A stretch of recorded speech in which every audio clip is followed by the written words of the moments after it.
Thank you for joining us here at the Whitehorne House Museum. The Whitehorne House Museum is dedicated to displaying and exploring the artistry, history, and culture of 18th century Newport furniture and related decorative arts, and we are so happy to share with you a performance by the Ministers of Apollo, Erik and Eliza Lichack. In the rooms of Whitehorne House, Erik and Eliza will perform music from the 18th century with connections to Newport, as well as demonstrate the art of taking tea. We hope you enjoy their performances, and be sure to check out the museum to learn more about life in the city in the 1700s and see the work of renowned Newport furniture makers, including some of our tea tables.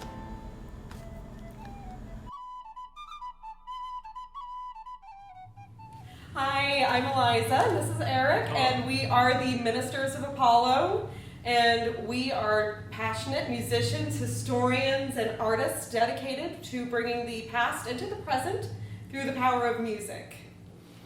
Yeah, so today what we'd like to do is perform some music on the harpsichord, on the flute, and also on the fife, and all these instruments would be heard in Newport, Rhode Island, and many of the pieces of music that we'll perform would be common or have a certain specific mention in Newport history during the time of the 18th century and during the time of the American Revolution. So probably the most featured of our instruments, we have our harpsichord, and this would be considered a parlor instrument of the time period. So the houses that, in Newport, right in town, I'm sure people would have a harpsichord made just like this. They were starting to make harpsichords in America in the 1740s, but certainly most of them were probably just came from England. They call this the English bent-side spinet. And one of the differences between the English harpsichords is sort of the mahogany veneers that they have, or the plainer wood, while if you go to Italy and particularly France, they would have very elaborate painted soundboards. So this style of furniture matches what you would see in Newport and London and other places in the American colonies because of its the great English heritage that the America's had at the time. So we'll talk a little bit about harpsichord itself. The difference between the harpsichord and the piano is this. The harpsichord plucks the strings. So underneath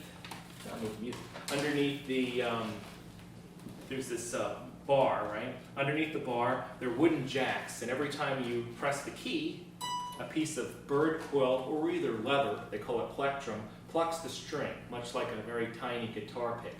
And then when the string will resonate. When you bring the key back up, the wooden jack comes down, and there's a piece of felt which then dampens the string so it doesn't continue to ring. So that's the mechanism. So one of the reasons we wear the clothes of this time period is because we want to give the idea and not just how the musicians looked, but also how they performed. So the uniform that I'm wearing is a British uniform of the 15th Regiment. Newport was occupied by the British, so it wouldn't be uncommon to see British officers who might perform and be entertained with women and ladies of the town. The coat is tight and it's very restrictive, and keyboard playing at that time wasn't much like piano today. You might move the hands up and the arms. It was all more in finger motions. That had to do with the aesthetic. They liked everything to be more subtle, and that's something that would be translated into the performance of the keyboard and other instruments of the time period. And for Eliza, with her singing, she could tell you a little bit about the stays. Can you hear that? These are no joke. No, but seriously. Believe it or not, you can actually sing in a corset. We call them stays. And essentially these wonderful babies give me the support that I need, as well as the right shape, in addition to great back support. So in order for me to perform this music properly, I would need to wear the right garments for the period, which include my stays. So the first piece of music that I'll perform is a keyboard sonata for harpsichord or for the pianoforte. It's composed by John Christian Bach, or Johann Christian Bach. He was the youngest son of Johann Sebastian Bach, which you're probably more familiar with. So here's our first sonata by John Christian Bach.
So this piece is called The Wanton God. It's in the Masque of Comus by Thomas Augustine Arndt.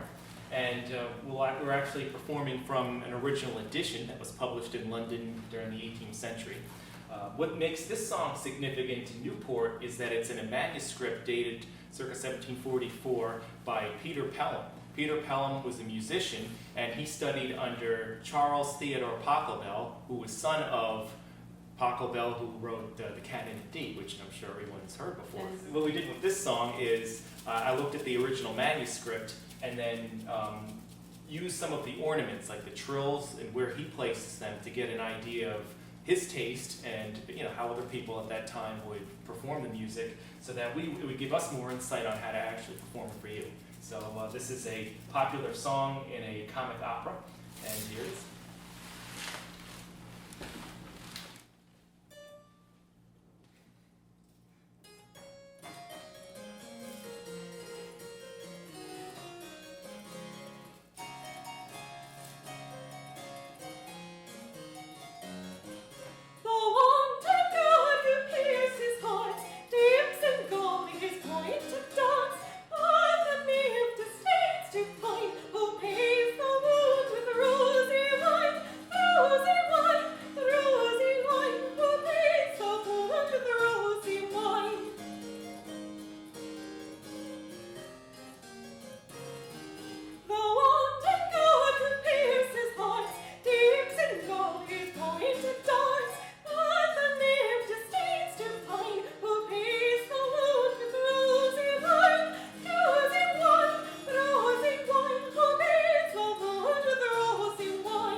So the next piece of music that I'll perform is a movement from Handel's Water Music, and this one also appears in the Peter Pelham manuscript.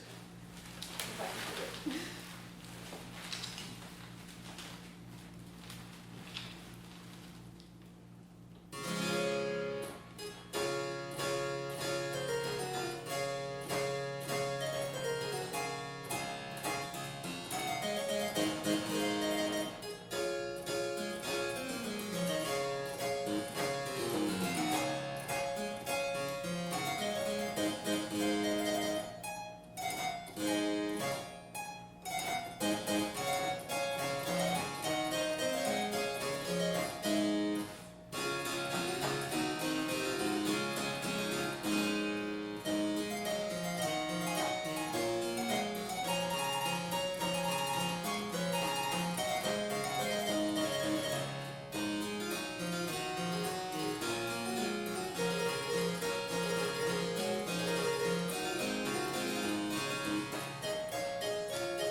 In 1781, George Washington went to a ball in his honor, as well as to celebrate the Franco-American alliance. And there's a family story of the Champlain family. Miss Champlain, who was the daughter of a wealthy merchant, was asked by Washington to dance, and she requested this popular tune, Successful Campaign. Now, usually a ball would start with a minuet, where you would have one lady and one gentleman dance together, as opposed to a country dance. That's kind of the second half. So we're not really sure how accurate the story is. The other thing about the story that may not really have happened is that Rochambeau and the other officers took the musical instruments from the musicians and played Successful Campaign, which was an American or British tune. But it's certainly part of the folklore, the traditions of Newport. So I'd like to play the tune for you. And it's going to be performed on the fife, which is a military instrument. The Rhode Island Regiment would have fifers and drummers among, most European and American armies of that time. And here's a Successful Campaign, which was not only a dance, but a quick march in the military.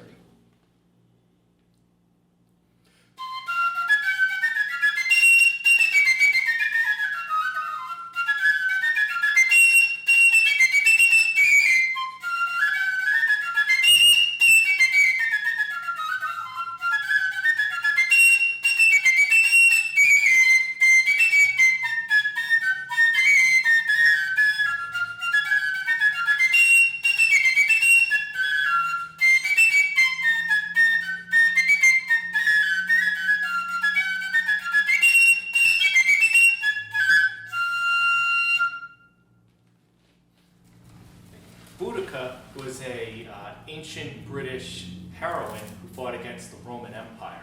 And in the year 1695, Henry Purcell wrote a semi-opera in commemoration of her. And we're going to be performing two pieces from that. The first one is called To Arms. The second one is called Britain Strike Home. The two pieces were actually performed and published together. So is late, from the late 17th century into the later 18th century, it was these two pieces in many of the collections of songs you would find them. And so without further ado, to arms, to arms, to arms, to arms, to arms, to arms, to arms, to arms, to arms, arms, arms, street, street, no, no, no, no, no, no, no, no, no, on the battlefield, to arms, to arms, to arms, to arms, to arms, to arms, to arms, to arms, to arms, arms, arms, street, street, no, no, no, no, no, no, no, no, no, on the battlefield, the article for war declares, success depends upon our hearts and spears. The article declares, for war declares, success depends upon our hearts and spears. The article declares, for war declares, success depends upon our hearts and spears. The article declares, for war declares, success depends upon our hearts and spears. Britain striketh, country's wrongs. Britain striketh, country's wrongs. Fight, fight and record, fight, fight and record losses and Druid songs. Fight, fight and record, fight, fight and record losses and Druid songs. Fight, fight and record, fight, fight and record losses and Druid songs. Fight, fight and record, fight, fight and record losses and Druid songs. So the next piece that I'll perform is called the Rhode Island Regiment March, and it's included in a Fife Major's manuscript from a Connecticut regiment dated around 1781. They believe that the tune is actually of French origin, and it appears in several French manuscripts. and none in any British manuscripts. So, you know, most of the tunes that the Americans played were of British origin because of their heritage, right? So the instrument that I'm going to be performing it on is called the German flute during this time period. There are two types of flutes. The flute, or common flute, is what we would call a recorder today, and the German flute is what we would call a transflute today. They were generally made out of wood, although some were even made out of ivory, and perhaps glass could be used. I think there are examples like that. But predominantly they were made out of wood with ivory or metal ferrules. And the piece that I'm playing, the Rhode Island Regiment March, was known, famous because it had many brave African-American men who served in its ranks and even were illustrated by a French officer at Yorktown. And they wore white hunting shirts, and on their hat was painted a wave with the big wave with the smaller waves around it, and blue and white feathers, which presumably showed the ocean.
All right, so the final piece that we're doing is a really neat piece. This is the one of the big arias from the comic opera The Camp, written in 1778. The synopsis of this opera is that a woman and a guy are in love. They get into an argument. He runs off and joins the army. She realizes, I was wrong, so she joins the army. And romance ensues. The music for this was written by Thomas Lindley the Elder, and we have an original copy here, and we would like to perform from it.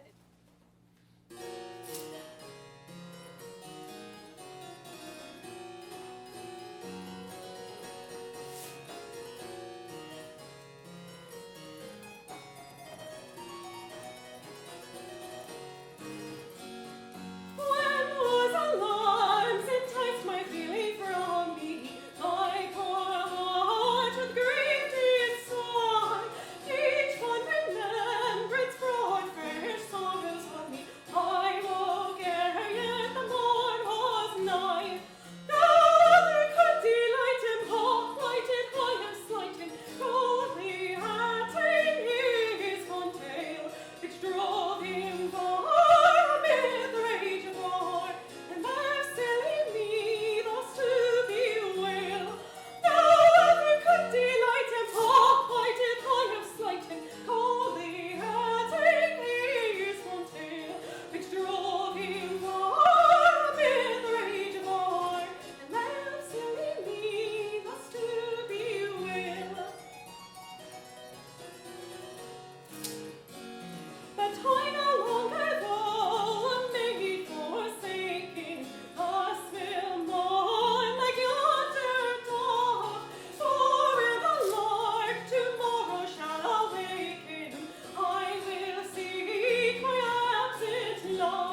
in the 18th century, tea was more than just a beverage. It was a way of life. It was lunch. It was dessert. It was a little bit of everything. It was a meal in between meals. And now what I have here are a snack that we most likely have at tea. These are strawberry fritters, and these come from a book on 18th century recipes, and these are made from obviously whole strawberries, a little bit of brandy, a little bit of white wine, lemon zest, flour, and 2 eggs.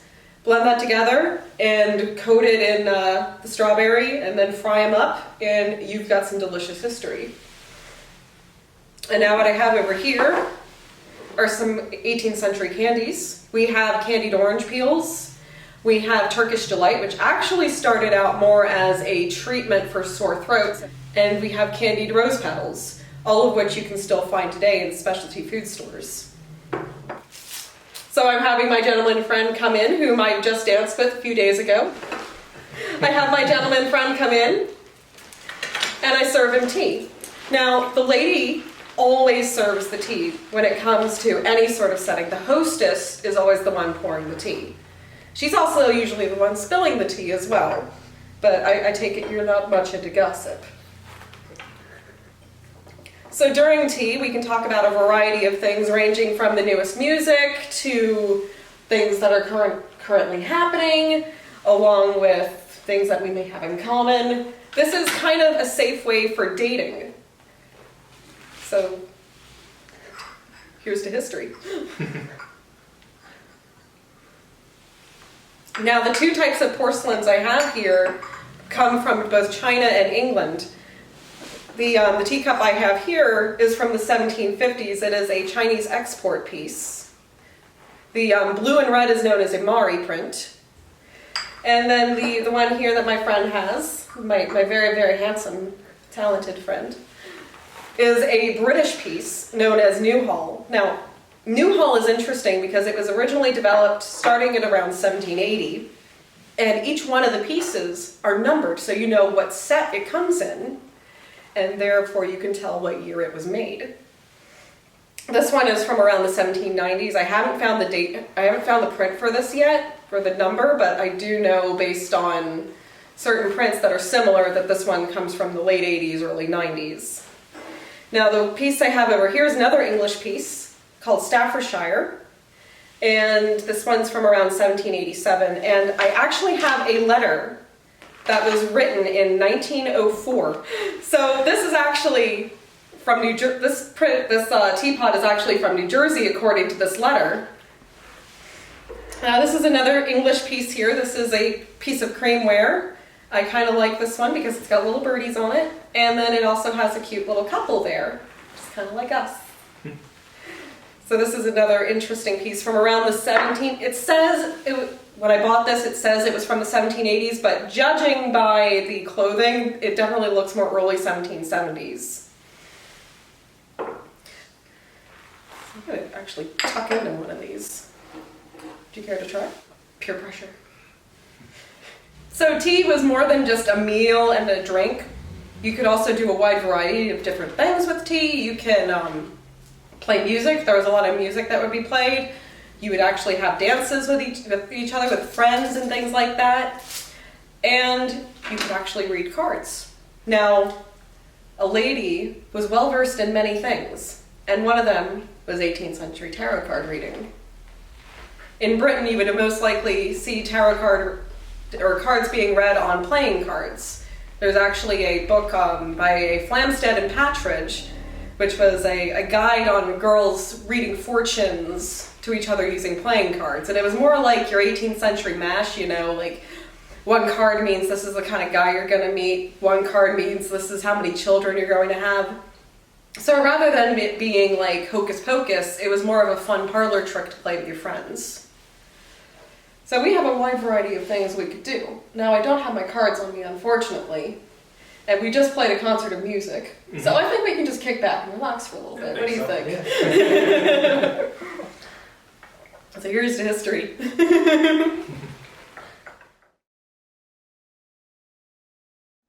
Thank you all for joining, and thank you for watching this video. I'd like to thank the Newport Restoration Foundation for graciously hosting us. We are the Ministers of Apollo. You can actually follow us at Early American Music and Arts on Facebook and follow our website at earlyamericanmusicandarts.com.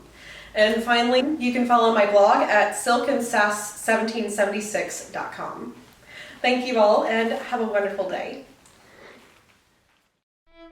Thank you for joining us. We hope you enjoyed the music and demonstrations, and we look forward to seeing you at the Whitehorne House Museum, free to Newport County residents.